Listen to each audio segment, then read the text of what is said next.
apologize. This is going to be an extremely boring video, but it's something that I just wanted to share because it's really it's frustrating more than anything else. So in addition, I don't know if you can hear it, but the ceiling fan on the person who lives beneath me wobbles. So my apartment wobbles. So I actually put in a work order for their ceiling fan. I hope that maintenance actually gets to it. I don't know. Anyway, in addition to asking you to subscribe, I'd like to tell you about today's video sponsor, Effordent. Not just for old people. And I'm happy that the box actually says it now. Antibacterial denture and retainer cleaner.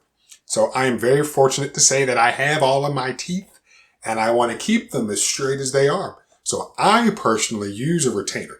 I had braces back when I was a kid, and for the most part, I've been pretty consistent with using my retainer every night before I go to bed. But my mouth produces a lot of either calcium or some other sediment that really starts to build up on my retainer. So using something like Effordent helps break some of that down.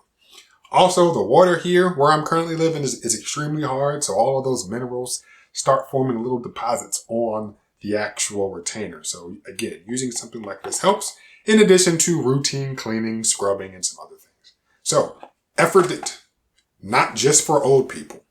Back to the point of this video.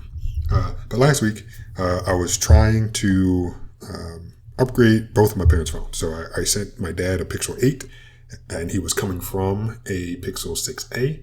And I sent my mom an iPhone 15, and she was coming from a Pixel 7. So long story short, everything with my dad went fine. The only issue that we really had was, for some reason, contacts weren't showing up in the actual Messages app. So if we went to the Contacts app, we could see his contacts. We verified that the contacts were stored in his Gmail account, and we were good to go. It took me longer to think about it than it should have because I didn't want to risk losing the conversations. But yeah, we removed, and I don't even know why I was thinking that way, but yeah, we removed his Google account and then re-added it, and the contact showed in the app. I do not know what the issue was, but something wasn't pulling right. So cool. Google or Android to Android, no problem. However, for my mom, going from the Pixel 7 to the iPhone 15, it's not as simple as it should be.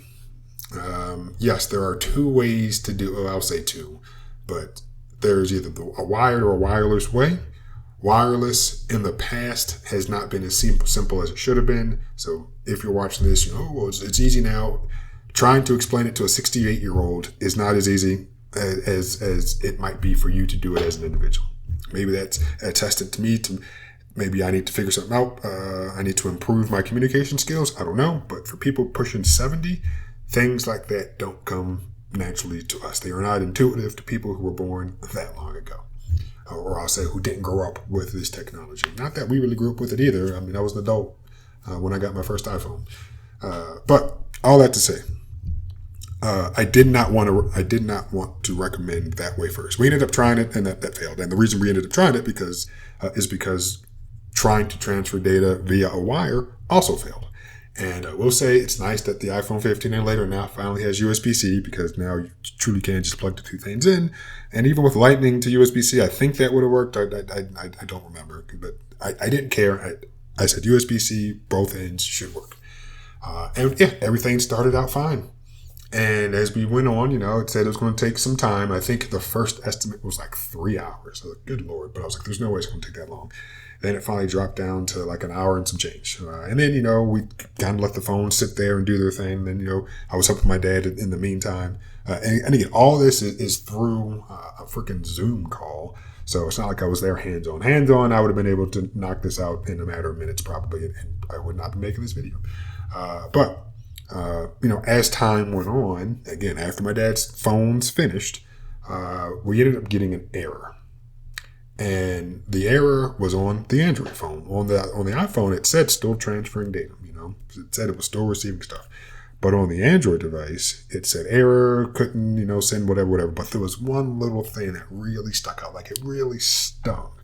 It said try or consider using a USB. I think it said ensure you are using a USB 3 cable.